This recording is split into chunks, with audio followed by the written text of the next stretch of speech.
Hey you guys, what's up? Here to bring you guys a new video. Check this out. This video is a little bit overdue, I think, maybe just a little bit. I'm sorry I'm not putting these videos out faster.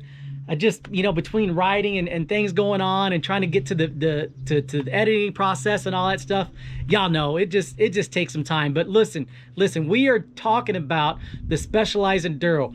I am so happy and so blessed and so stoked to talk and visit with you guys about this bike now that I've really put some serious miles. I've been in a couple of races with this thing, done flow trails, climbing trail. I mean, I've done everything with this bike already. And let me tell you guys, I have got a lot to talk about. But let's get started with just trying to break down certain things so I don't just babble on. So let's start with the climbing. This Specialized Enduro is it's a really good climber, and it's very active, it's very agile, it has really good body position, it does good in the switchbacks, it does good on the steep stuff. I mean, there's if anything at all, it's maybe just a little bit on the heavier side, being it's an enduro bike. I got it pretty light in the setup that I have. If you're interested in the setup, comment down below. I'll do a little bit more in depth on what I have as far as components on this bike. I did do a little introductory video about the components that I do have on it, or that I did have on it. Some things have changed. For example, the brakes. I just put on brand new Hope brakes. Absolutely love them. Can't wait to give you guys a review about that. That's for another story. Back to the Enduro before I fall off subject. It climbs really well. It climbs as good as the trail bikes. I mean, as good, right? Not better than, but as good. For example, my Stump Jumper Evo, that thing climbs phenomenal.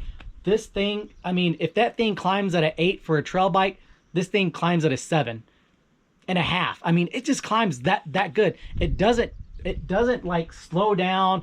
It doesn't like feel like the front wheel wants to flop over on certain techie sections.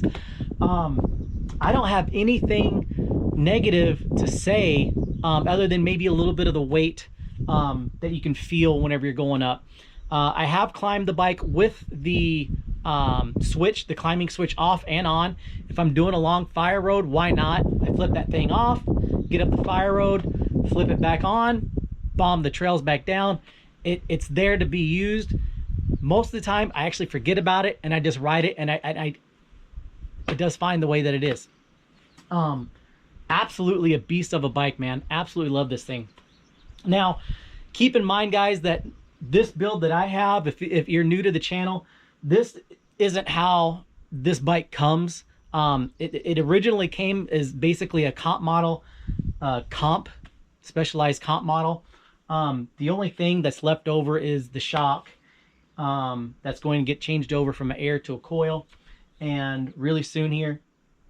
And I have a Zeb Ultimate on it rather than the Lyric Select Plus. Tires are a little bit different setup. I have an eliminator in the back, but it's the Grid Gravity, so it's like their downhill case with the T7, T9 grip. And then in the front, I do have an eliminator that's just Grid Trail. And the wrapped around those are the Hunt wheels, man. I can talk about this stuff forever, but enough about the climbing. Let me tell you guys about how this thing descends. All right. So right off the bat, just like any other freaking Specialized product, right away I just feel comfortable. Like I feel at home. Nothing feels quirky or hard to maneuver, or I need to get used to this rear end because it's longer. I need to get used to this front end because it's shorter or longer.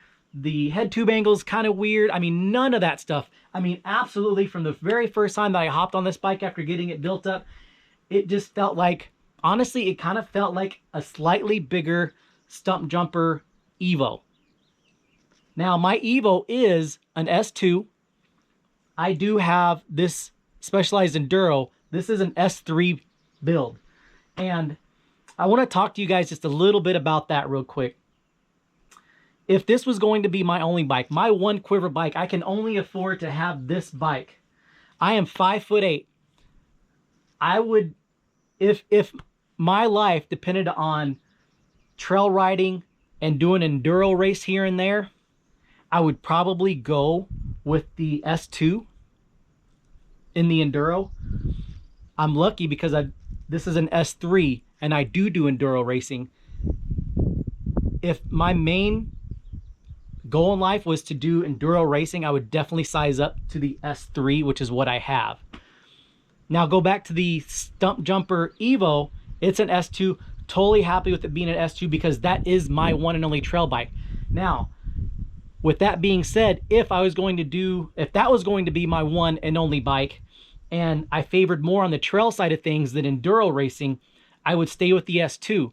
But if I wanted a little bit longer reach, and I was going to do maybe more Enduro racing, a few more days at the bike park on the Stump Jumper Evo, I would definitely size up to the S3. But being that it's my only bike, I can afford, not the price of the bike, but I have several bikes. And because of that reason, having the S2 as my trail bike, Stump Jumper Evo, and the S3 as the Enduro bike, like that is just like the best combo that I think you can have for that. But I just wanted to get that out there because in the Specialized Enduro and the Specialized Stump Jumper, they are two totally different bikes. They really, really are. This stuff handles the bigger hits and the faster chattery sections better in terms of being comfortable, not feeling like you're going too fast. Like this bike, you can go as fast as you want and you never feel like you're too fast. On the Stump Jumper Evo, there is definitely some sections of trail where that bike feels a little sketchy because of how fast you're going through some of that really big stuff. Not to mention, whenever it comes to hooking up and turning, whenever things get really rough, the Enduro definitely does it better. But I don't want to get too far off in comparing the bikes because I do want to save that for another video. The way that you are set up on this bike, being that it's an S3, whenever you're going downhill, I definitely feel centered in the bike. And I, for one, am more of a center to center forward rider rather than a center back rider. I think if I could ride it, I've ridden an S5 before. If I went to an S4, I would definitely have to change my body position. That's another thing that I wanted to mention about the S sizing. That bike wouldn't be too big, but I would definitely have to ride it differently. And I think whenever people ask the question about why do you get this size and why do you get that size, I'm just trying to answer some of that stuff. But being that I'm on an S3, I'm a center forward rider, it really puts me in a good position. And in case you guys are curious, I do have it's a 40 mil stem. It's the P&W 30 mil rise bar. It's 40 mil stem. I said 40, yeah. With a 30 mil rise bar. And I absolutely love this bike. It does all of the things really, really well. And if I would have to pick where it excels the most, is just flat out speed. This thing just gets it. Also, I take that back. You know what? This thing does really well whenever you want to get on the pedals. Like if you get into a section where you need to like hump it and like really get on the pedals and just get up to mock chicken, this thing just stands up. Like you push down and it sinks in the travel, but it comes back up and it just settles and you can just stroke those pedals, man. You can just get going so fast on it. The bottom bracket height's not too low. I hardly ever pedal strike. I'm a pretty good rider. I am pretty aware of that. The cranks that I have on there are 170. Probably gonna, if I were to keep this bike for any longer, I probably would put 165 just because that's a personal preference thing. Not that the 170s aren't doing great. But the Stump Jumper Evo, for example, I have 165s on those, and I really do dig that. But whenever you want to flat out get it and get on your pedals, stand up and just sprint, this thing sprints as good as the Stump Jumper Evo, for sure. Like, for sure. Even with that travel. Now, what I'm curious about is getting that coil, because that's the next thing I want to do to this bike, is I do want to ride it with the coil. That way I can compare it to my Norco, because you know that thing, whenever you stand up and pedal on it, it feels a little bobby, a little sinking in there. But I don't know if that's just a characteristic of that bike, or is it just the characteristic of the coil, right? I don't know. So I'm curious on trying to find that out.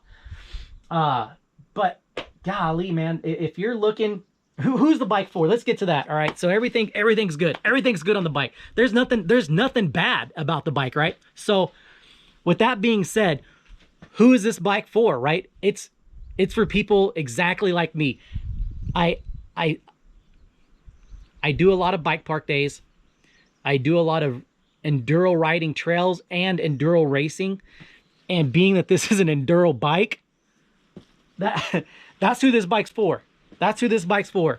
And if it's going to be your one and only bike, I would seriously consider, I mean, if you're ventured on the side of trail riding and it's going to be your only bike, I think I would still size down. But if it's going to be your all-out enduro bike, size up. Size up, man. The S3 that I have, I absolutely love. And you know what? For pedaling it around and getting in and out of tight switchbacks and techie sections, the damn thing does just fine. I mean, it does great. I hardly notice the size of the bike. I really do. At it being an S3. Now, S4, S5, like for sure, I'm probably going to have some more struggles because that's just going to lengthen the bike out, right? But absolutely love the bike. And if you guys didn't know by now, the thing has a glove box. Absolutely love that feature about the bike. I mean, the thing is just stocked. It's got a flip chip. The bike has just got all the things that you want in a newer bike. And this thing came out in 2019, y'all. 2019. We are 2023, and it doesn't look like Specialized is changing anything at all. So I don't know, guys.